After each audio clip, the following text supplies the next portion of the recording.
Le Moyen-Âge est à la mode et j'en suis très heureux parce que je crois que cette époque a été absolument décisive. Ouais, c'est pas faux. Et alors ? Je voulais parler à des gens intéressants, enrichissants de par leur culture ancestrale.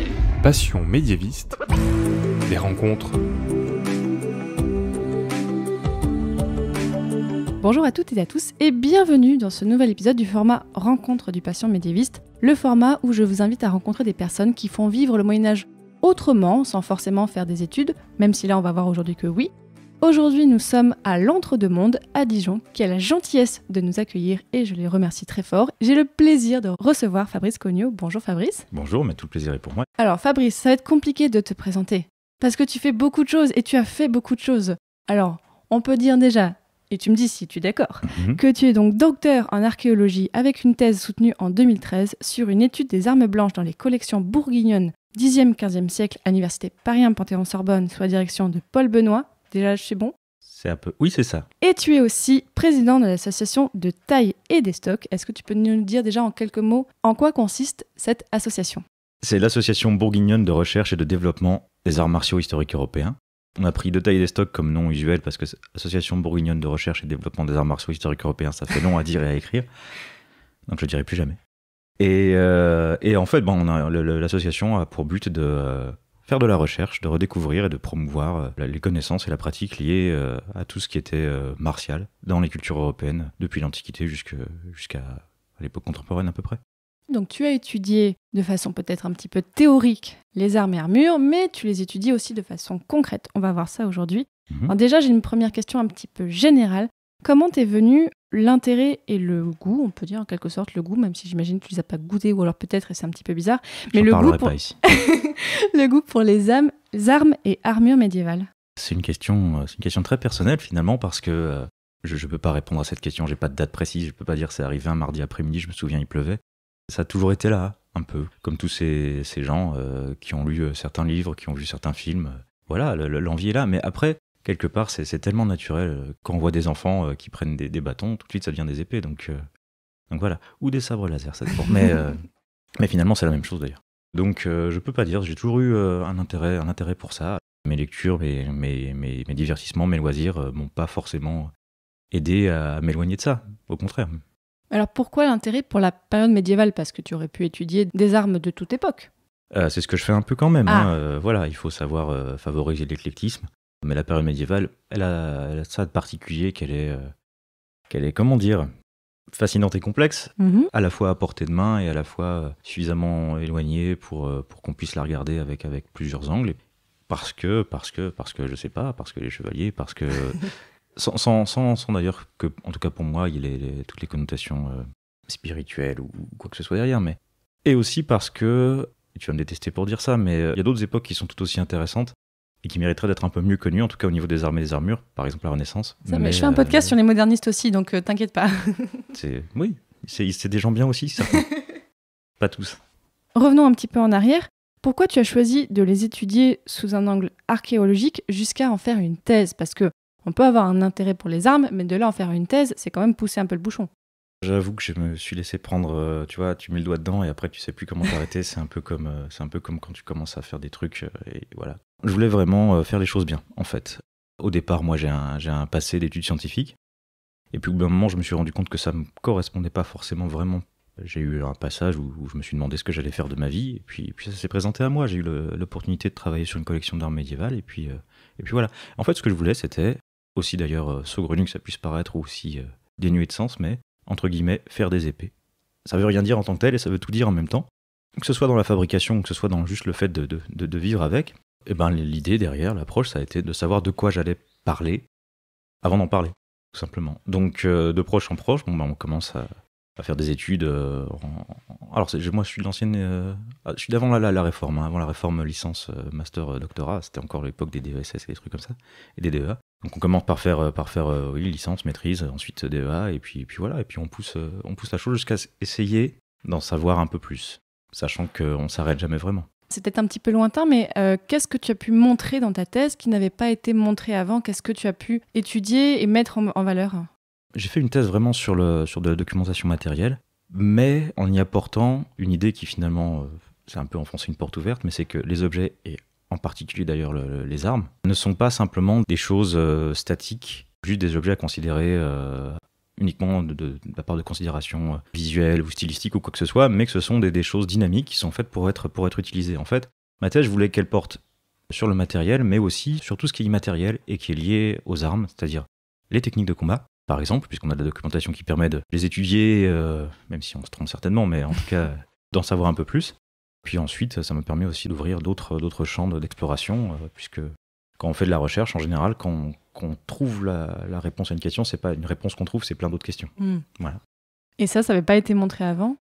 Pas spécialement, disons que cette approche de combiner le geste avec le matériel avait été déjà mentionnée par d'autres, mais je dirais que à la fois j'ai amené toute modestie, mais la considération du geste lié avec l'objet, mais aussi pas que du geste en plus d'utilisation, mais également des procédés de fabrication, vraiment du travail de la matière dans toute sa complexité. C'est-à-dire pas simplement le geste non plus technique qui va déterminer la forme de l'objet ou les étapes du processus de fabrication, mais également ce qui peut ne pas faire partie de ça et qui pourtant se voit matériellement dans les objets archéologiques.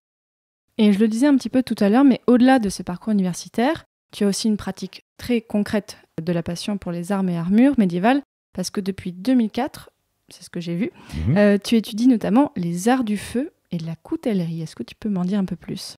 En fait, quand j'ai été confronté à ce mobilier conservé dans les musées de Bourgogne, la pratique des arts martiaux européens m'a amené certaines réponses, certains éléments, mais il y en avait d'autres pour lesquels je n'avais pas de réponse. Et comme c'était présent dans la matière même des objets, il a fallu que j'apprenne à travailler cette matière-là. C'était quoi comme question que tu te posais par exemple ? C'était par exemple, de manière très concrète, des traces visibles de déformation plastique du métal à chaud, qui donnaient aussi certaines morphologies particulières qui n'étaient pas forcément liées à l'utilisation de l'objet. Donc pour comprendre pourquoi ça avait cette forme-là, il a fallu que je fabrique cette forme-là, en l'occurrence, enfin que j'apprenne, que je fasse des erreurs et que je dise des gros mots, et voilà, c'est comme ça qu'on apprend. Et voilà quoi, donc oui, je me suis mis à la forge en 2004.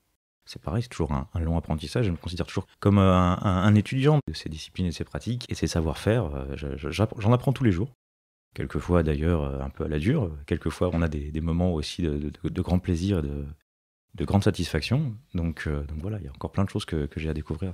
Et concrètement, ça se passe comment pour travailler ? Est-ce que tu as un endroit chez toi ou quelque part où est-ce que tu peux faire ? Alors pour le moment, je loue un atelier sur Dijon. Donc c'est une forge, hein. J'ai tout ce qu'il faut pour travailler, à la fois à l'ancienne, parce que c'est ce qui m'intéressait, et à la fois de manière moderne, parce qu'il y a des grosses différences entre le travail tel qu'il se faisait autrefois et le travail qui se fait maintenant. Et voilà, c'est mon activité principale. En fait, c'est vraiment, j'ai la chance de pouvoir vivre, pas forcément facilement d'ailleurs, mais non, je pleure. C'est des savoir-faire que j'ai acquis au cours de ma thèse, qui m'ont aidé et qui continuent de m'aider pour faire mes recherches, parce que c'est pas parce que j'ai fini mes études universitaires que j'ai arrêté d'étudier le domaine. Mais c'est vraiment, voilà, j'ai appris des choses pendant ma thèse. C'est pas tout le monde qui peut dire ça. Et ça te sert même après pour ton travail, c'est quand même assez rare effectivement qu'un savoir comme ça puisse se servir. Et tu travailles sur quel type de matériaux ? Je travaille beaucoup l'acier, évidemment, puisque c'est de ça dont on sert pour faire des armes, enfin voilà, le fer, l'acier. La plupart du temps des aciers modernes, hein, d'ailleurs, parce que ils sont plus faciles à se procurer, ils sont pas trop chers, ils sont certains. Mais je travaille aussi d'autres matériaux plus anciens, comme quand je peux m'en procurer. On travaille le bois, on travaille les alliages cuivreux, on travaille vraiment tout dans ce domaine-là, le cuir un petit peu aussi. Donc c'est vraiment un savoir-faire très varié. D'ailleurs un peu anachronique, enfin en tout cas dans l'idée, puisque une des grosses différences par rapport aux artisans d'autrefois, c'est que moi et mes collègues, on est obligés d'être vraiment multicasquettes, multitâches et de diversifier nos compétences, alors qu'autrefois, les savoir-faire étaient beaucoup plus spécialisés. De faire de la comptabilité et tout ça, alors que... J'apprends. Et est-ce qu'il y a alors vraiment là je sais pas, mais est-ce qu'il y a une spécificité aux armes bourguignonnes par rapport au reste des armes qu'on peut trouver dans la France et en Europe ? Et est-ce que toi, dans ta pratique, est-ce que tu t'inspires de cette tradition-là ou pas du tout ? Eh bien, c'est vraiment très intéressant. Je te remercie de m'avoir posé cette question. On va y passer la journée, mais on pourrait faire une thèse là-dessus, en fait. Wait. Tiens-moi ma bière. Merci. Non, par exemple, malheureusement, j'ai pas pu le faire suffisamment dans le cadre de la thèse, mais c'est venu après. Des formes bien spécifiques d'épée, avec un long ricasso à la base, par exemple. Un long quoi ? Ricasso. Le ricasso, c'est une partie de la lame d'une épée, d'une dague ou d'une arme blanche, en tout cas, qui n'est pas affûtée. Donc on a à peu près Donc, 12-15 qui coupe pas. qui coupe pas, mais d'une section carrée, enfin rectangulaire très épaisse. Donc c'est pas vraiment juste un tranchant qui aurait pas été affûté, c'est vraiment parallélépipédique presque. Je connais 3 épées comme ça et qui sont vraiment très fortement associées, pas tant à la Bourgogne en tant que territoire géographique, mais à la cour des ducs de Bourgogne, vraiment spécifiquement. Il y en a une à Karlsruhe par exemple, qui aurait été offerte Qui est par en le Allemagne duc, ouais. Parce que le duc Philippe l'a offerte à quelqu'un qui l'a offert à son frère qui était archevêque de je sais plus où. C'était à quelle époque, ça? C'était au milieu 15e. D'accord. Et voilà, il y en a une qui est au musée Denon à Chalon-sur-Saône et que j'ai étudiée dans le cadre de ma thèse, et puis une qui m'a été montrée, peut-être 2 semaines après que je finisse la thèse, par l'ancien conservateur du musée archéologique de Dijon. Donc j'ai pas pu l'inclure dedans, mais elle est très intéressante. Et ces 3 épées-là, elles sont vraiment bien spécifiques, donc au niveau morphologique, avec un gros pommeau, avec ce ricasso qui porte d'ailleurs, en tout cas sur 2 épées sur 3, puisque la 3e est trop abîmée, des marques, des devises ou des choses comme ça. Et puis l'utilisation de métaux précieux en fait aussi pour décorer la garde, pour décorer le pommeau, etc. etc. L'épée qui est conservée à Dijon, elle a été trouvée dans la tombe de Hélion de Granson, qui était le fils du chambellan du duc Philippe. D'accord. Aussi. Donc on a vraiment une forte association avec la cour ducale bourguignonne sur ces épées-là. Et puis j'ai découvert aussi, non. Le hasard a fait que j'ai vu que dans les fouilles qui ont été faites autour de Neuss, en Allemagne, qui a été assiégée par Charles le Téméraire, À une certaine au cours de époque. son règne, à une certaine époque, j'ai plus les dates exactes en tête parce que le temps passe, décidément. Eh bien, ils ont retrouvé une lame d'épée qui avait aussi ces mêmes caractéristiques. Il y a quelque chose à fouiller, quelque chose à explorer là-dedans, voilà. On a des morphologies vraiment particulières pour les épées à la fin du XVe siècle, même si on n'a pas beaucoup d'exemples, mais ils sont quand même très très significatifs. Ou alors, il y a d'autres choses aussi vraiment aussi bien associées avec la cour de Bourgogne, les ducs valois de la fin du Moyen-Âge, pour ce qui est de la pratique aussi de l'âge d'armes, par exemple, ou ce genre de choses-là. Donc, on a des spécificités locales, c'est vrai, mais pas que, parce que l'armement, c'est quelque chose qui voyage énormément. Les objets eux-mêmes voyagent beaucoup, mais malgré tout en gardant certaines spécificités locales vraiment qu'on peut vraiment constater. Et à part les épées, sur quels objets est-ce que tu travailles? Tout ce que je peux, en fait. Je Tu fais les travaille... coupe-ongles aussi ou pas, non? Si on me paye pour ça, oui. Je suis un mercenaire.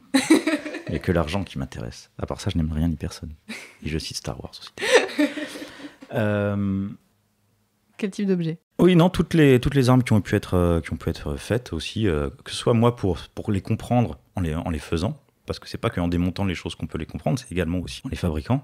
Je fais des couteaux, je fais des braquemars, je fais des braquemars. des braquemars. Le braquemar, c'est dans Rabelais. Le braquemar, c'est en fait une sorte de long couteau. Mhm. Les Allemands appellent ça un Messer, grosse Messer, ça veut dire gros couteau. Braquemar, ça veut dire en fait grande lame, étymologiquement parlant. Et c'était une arme qui était à la fois armée à outils, qu'on pouvait avoir comme ça dans la vie de tous les jours, plutôt, en tout cas en Allemagne, associée avec le monde paysan, parce que ça fait partie de la catégorie des armes qui s'appelle Bauernwehr en allemand, c'est-à-dire armes de paysans littéralement. Mais que finalement, on retrouve bien en dehors des frontières du Saint-Empire romain germanique, puisqu'on en a dans les collections à droite et à gauche, de l'Islande jusque en Bohème, quoi. Et est-ce que tu travailles aussi sur les armures? Non, il a fallu faire des choix dans la vie. Le métier de batteur d'armure, de fabricant d'armure, c'est aussi un métier très spécialisé. Il y a des compétences qui sont proches, qui se recoupent, qui sont connexes vraiment. Mais il n'y a que 24 heures dans une journée, et voilà quoi. Mais j'ai essayé un petit peu, et si je m'y mettais, je pourrais peut-être faire plein d'erreurs. Et c'est pareil, dire plein de gros mots, et peut-être probablement me faire mal aussi. Et aujourd'hui, dans ton travail, pour qui est-ce que tu fabriques des armes? Pour ceux qui me payent.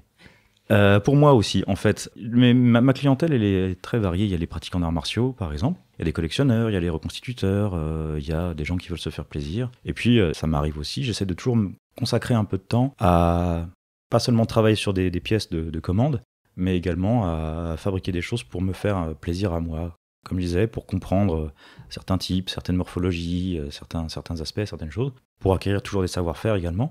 Par exemple, en ce moment, qu'est-ce que tu aimerais faire? Est-ce que tu as des projets particuliers? Oui. Continuer d'explorer la fabrication de certaines épées que j'ai pas encore pu vraiment essayer. J'aime beaucoup fabriquer des grandes épées.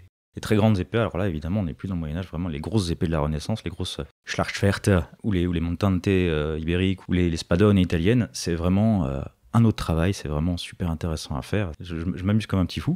Il y a ça, il y a... Non, j'ai plein de choses. Une liste longue comme la misère du monde, de choses, de pièces que j'ai envie de réaliser, de voir, et puis aussi de me faire plaisir à moi et de faire plaisir aussi aux gens, de leur montrer en disant « Regardez, j'ai fait ça, est-ce que ça vous plaît ?» Et puis des fois, ils disent « Oui ». Alors moi, ça me fait plaisir.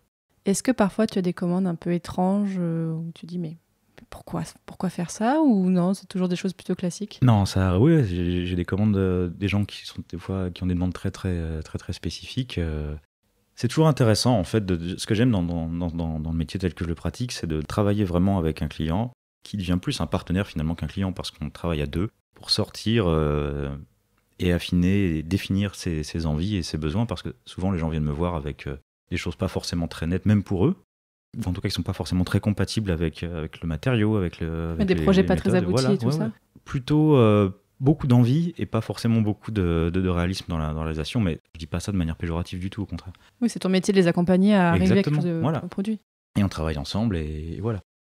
Non, récemment, j'ai fait une épée pour un ami, mais pour qu'il l'offre à son père, il voulait qu'il figure les armes d'un de leurs ancêtres qui est mort à Azincourt. Voilà, bon, ça c'est relativement historique. Après, j'ai des choses qui peuvent aller vraiment un peu plus dans la fantaisie. On te demande pas des sabres laser en épée, non? Non, mais par contre, c'est pareil, on m'a demandé des répliques d'épées de manga ou d'animé ou de choses comme ça. Et j'ai dit oui. Parce que là, il y a beaucoup de travail de création là-dessus. Oui, et puis aussi il y a beaucoup de travail de mon Dieu, mais l'artiste n'a aucune idée de comment une épée fonctionne. Donc voilà. Et là, le défi, c'est d'essayer de se baser sur des modèles qui existent uniquement dans l'imagination du créateur et en 2 dimensions, et d'en faire quelque chose qui marche, quoi. Et des fois, c'est pas possible. On en parlait tout à l'heure de l'association de taille et des stocks. Je voulais savoir un petit peu qu'est-ce que vous faites, parce que au-delà de fabriquer des armes, j'ai cru comprendre que tu les maniais aussi et que tu apprenais aux gens à les manier. Je veux bien que tu me racontes un petit peu tout ça. En fait, c'est pareil. Tout ça, c'est la faute de tout. Pour comprendre les objets, il faut essayer de savoir comment s'en servir. Et en fait, au moment où j'ai eu la chance de pouvoir étudier une collection d'armes, j'ai également eu accès à Internet à haut débit. Et je me suis dit, tiens, sur Internet, qu'est-ce qu'on peut trouver qui serait sympa, intéressant, etc. Et en fait, je savais déjà à cette époque-là qu'existaient des traités de combat, des livres d'armes, parce que j'étais tombé sur les premiers exemples, c'était à la fin du XXe siècle, il me semble. Dans un livre qu'un ami m'avait parlé sur les armes et les armures, il y avait des extraits de Mayer, de Alfieri, et des choses comme ça. Avec des dessins ou avec des dessins, oui. Des textes. Et je me suis dit, donc, avec des dessins et des textes. Et je me suis dit, maintenant que j'ai un Internet qui marche, peut-être qu'on peut trouver ça sur Internet, entre autres choses qu'on peut trouver sur Internet. Et on peut vraiment trouver plein de choses sur Internet.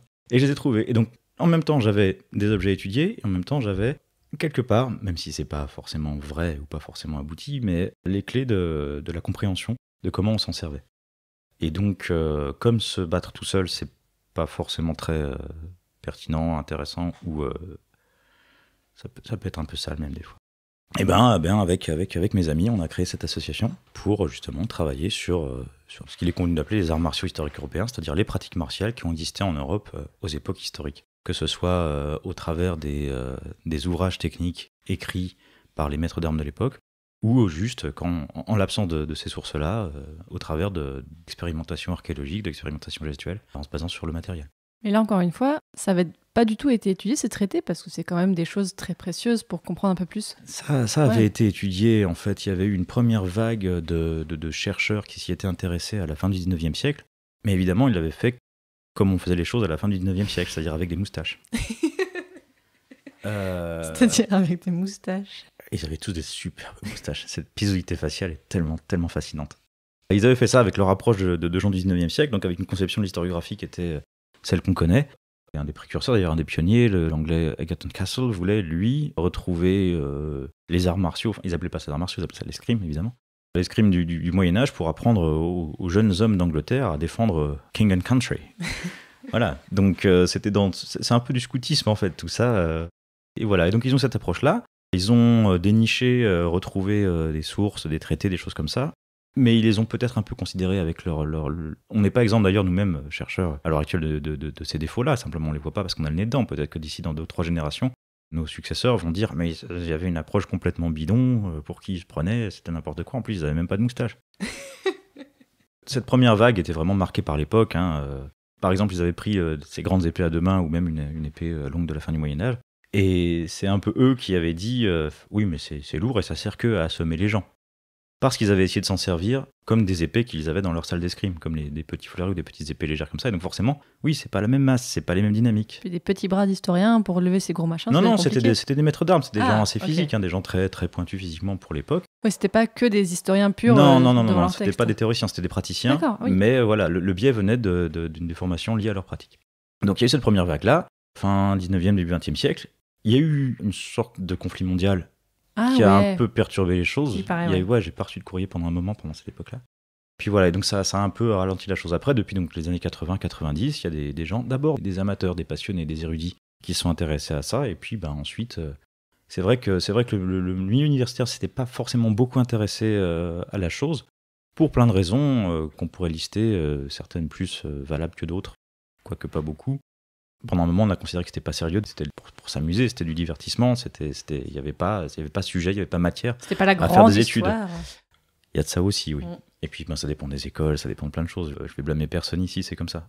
Il a fallu montrer, d'ailleurs on se bat toujours à ce sujet-là, mais ça, heureusement grâce aux travaux... Avec ou sans épée? Ça aide. Grâce aux travaux et aux efforts de votre serviteur, mais aussi de mes amis et collègues, montrer que l'étude des arts martiaux européens, pour le Moyen-Âge, pour l'époque moderne, même pour l'époque contemporaine, c'est un sujet d'étude, vraiment c'est un objet d'étude qui vaut la peine et sur lequel on a encore beaucoup de choses à découvrir, à travailler et à partager. Contre quel cliché tu te bats le plus? Oui. Les clichés, ils sont légion. Hein. C'est tous ceux auxquels on peut penser, c'est-à-dire justement sur la lourdeur et le manque de subtilité des escrimes au Moyen-Âge, également le profil des praticiens et des détenteurs de ces savoir-faire martiaux. Hein. Donc par exemple, voilà, les épées, ça pèse 30 kilos et il n'y avait que les chevaliers qui avaient le droit de s'en servir. Ce genre de choses-là. Petit à petit, la connaissance se diffuse, on a de moins en moins de questions bêtes qui nous sont posées. Mais ça arrive quand même, on devrait les noter, mais si on avait dû toutes les noter, on aurait plein de pages, plus gros qu'un livre de George R. R. Martin. En fait. Et j'imagine aussi, quoi, justement, là tu en parles, que les films, les séries doivent pas aider. Ça aide pas beaucoup, mais ça aide quand même, mais pas beaucoup, mais ça aide quand même. Parce que, mine de rien, c'est quand même quelque chose qui touche énormément de gens, qui contribue à jeter de la lumière sur ce qu'on fait nous aussi, puis sur le Moyen-Âge en général, sur les arts martiaux européens. Ça éveille la curiosité, ça éveille l'intérêt, et c'est très très bien. Et puis il y a rien de mal à ça, je veux dire, une série, un film, des choses comme ça, c'est pour raconter de l'histoire, c'est pour faire ressentir des émotions, c'est pour vendre des espaces publicitaires, c'est des t-shirts. Mais c'est très bien, et après les gens viennent nous voir et nous posent des questions, et nous on les accueille, on les aide, on les guide, on les corrige, on les punit. Non, je plaisante. Un peu quand même. Le problème vient pas tant du public, qui serait lui tout à fait disposé à voir des choses un peu plus réalistes, d'ailleurs on en voit de plus en plus dans les produits qui sont proposés. Là où ça ralentit un peu, c'est au niveau de comment les choses se font en amont, du fonctionnement des choses comme ça. Si on tombe sur un producteur qui a dit hop, non, je m'en fous de l'histoire et qui veut juste faire un truc spectaculaire, ça peut un peu tout casser. Oui, voilà, mais c'est pas de sa faute à lui si il ne sait pas qu'il y a des choses spectaculaires mais historiques qui ont existé. Voilà. Quelles sont les différentes façons de se battre sur lesquelles tu travailles ? Quand on étudie les arts martiaux européens de la période médiévale, au travers des sources qu'on a, que ce soit les sources primaires, que sont les livres d'armes, ou les sources que dans le jargon on appelle secondaires, comme par exemple au travers de l'iconographie ou des sources textuelles, on se rend compte déjà de l'énorme richesse, variété, diversité des pratiques, qui sont en évolution constante au cours de la période considérée, puisque c'est ainsi que va le monde. On se rend compte déjà de leur diffusion. C'est-à-dire que la pratique martiale n'est pas réservée à une élite sociale, même si certaines pratiques sont plus associées à certaines strates, et d'autres un peu moins. Certains chercheurs, collègues et amis ont pu mettre en avant le caractère bourgeois des pratiques martiales en Allemagne de la fin du Moyen-Âge et du début de la première modernité, comme on dit. Mais on a également des pratiques beaucoup plus populaires, et on a aussi une image un peu d'ailleurs en creux, de pratiques martiales qui étaient rurales, paysannes, mais pour lesquelles on a relativement peu de traces, puisque ils écrivaient rien. Ça, c'est toujours la tristesse de l'historien, c'est l'absence de sources. Surtout au Moyen-Âge, on pleure un peu parfois. Donc on a vraiment de tout. On a des arts chevaleresques qui se disent chevaleresques pour se donner bonne conscience, mais qui sont finalement des combats de rue dégueulasses.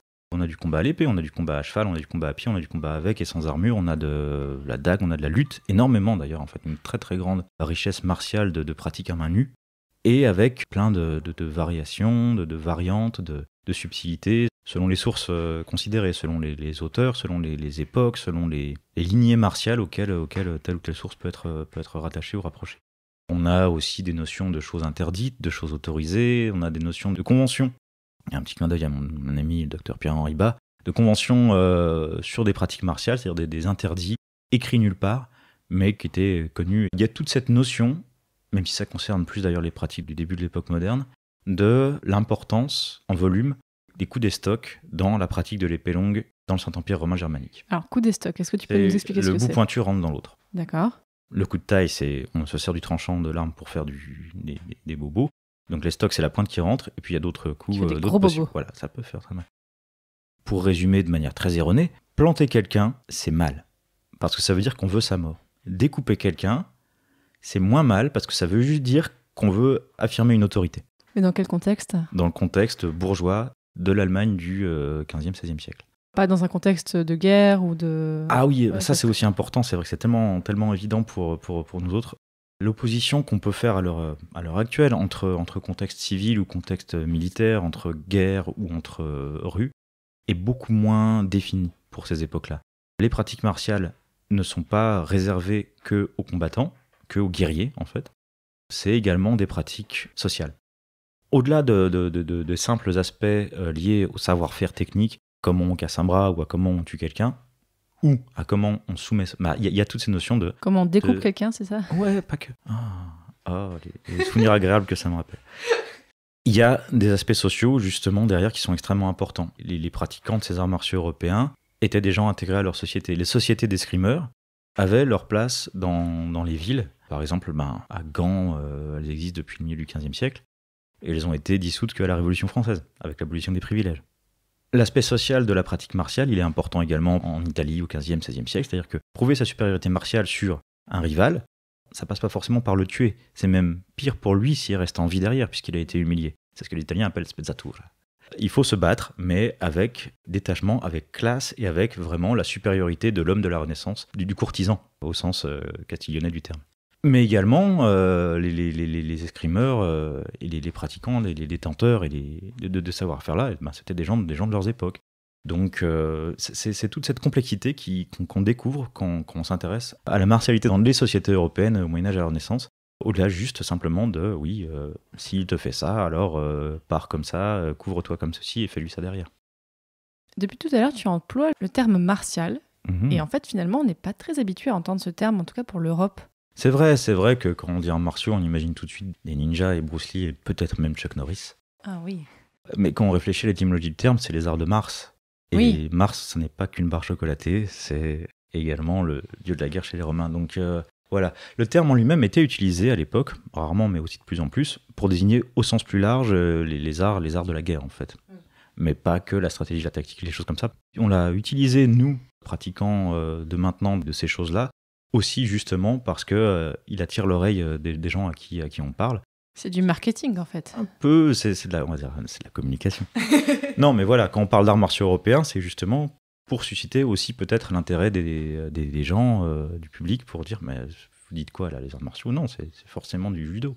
Mais non, en plus le judo c'est pas... Bref. Mais il a besoin d'être suscité l'intérêt ? Ce qui a besoin, ce qui nous aide, c'est que on puisse nous poser les bonnes questions pour que nous, on puisse apporter les bonnes réponses. Le terme art martial, c'est un terme chapeau qui peut englober beaucoup de choses, donc il ne faut pas chercher non plus à être trop précis dans la définition.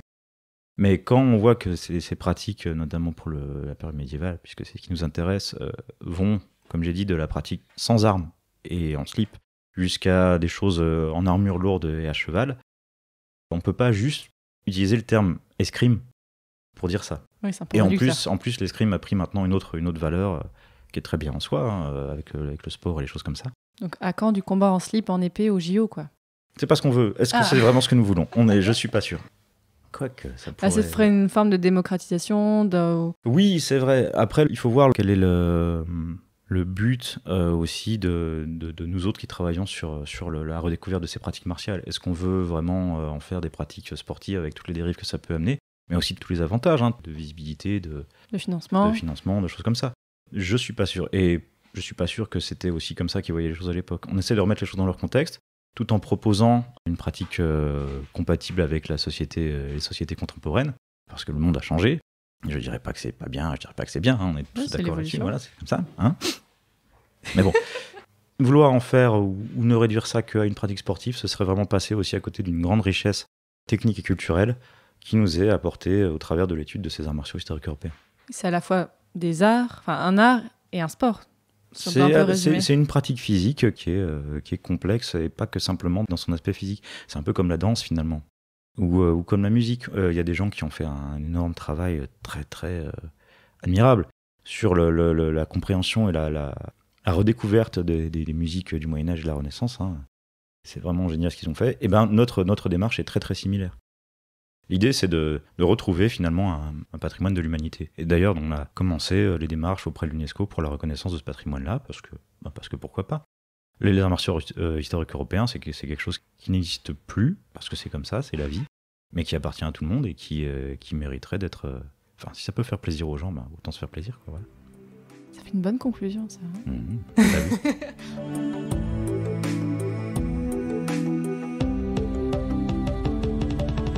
Merci beaucoup Fabrice Cogneux pour tout ce que tu nous as raconté. J'espère que tu vas encore plus pouvoir vivre de toute ta pratique. Oui, merci. Je mettrai sur le site passionmédiéviste.fr tous les liens pour pouvoir retrouver, pour savoir un petit peu plus sur ta pratique. Merci, c'est gentil. Et pour les auditeurs de Passion Médiéviste, si vous voulez écouter d'autres rencontres avec d'autres personnes qui parlent du Moyen-Âge autrement, on a eu quelqu'un qui fait de l'archéoscience, on a eu des journalistes, on a eu un vulgarisateur, une conservatrice, on a eu un maître verrier. Allez écouter tout ça sur le site de passionmédiéviste.fr et je vous dis à très bientôt pour un autre épisode, quel que soit le format.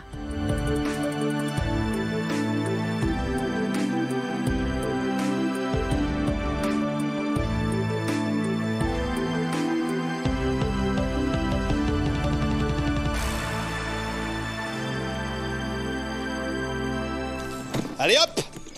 Debout! Mais sire, que se Il passe-t-il? se passe que c'est l'heure. Alors mettez vos miches dans vos vêtements. On y va. Mais on va... Où ça? Dans la cour pour votre entraînement. Mais mon entraînement de quoi? Votre entraînement aux armes. À propos, où est-elle? Vous cherchez quelque chose? Votre épée. Mais elle n'est pas là. Pas là. Un chevalier ne reste jamais loin de son épée. Je vais pas garder une épée dans ma chambre. Imaginez que je me coupe.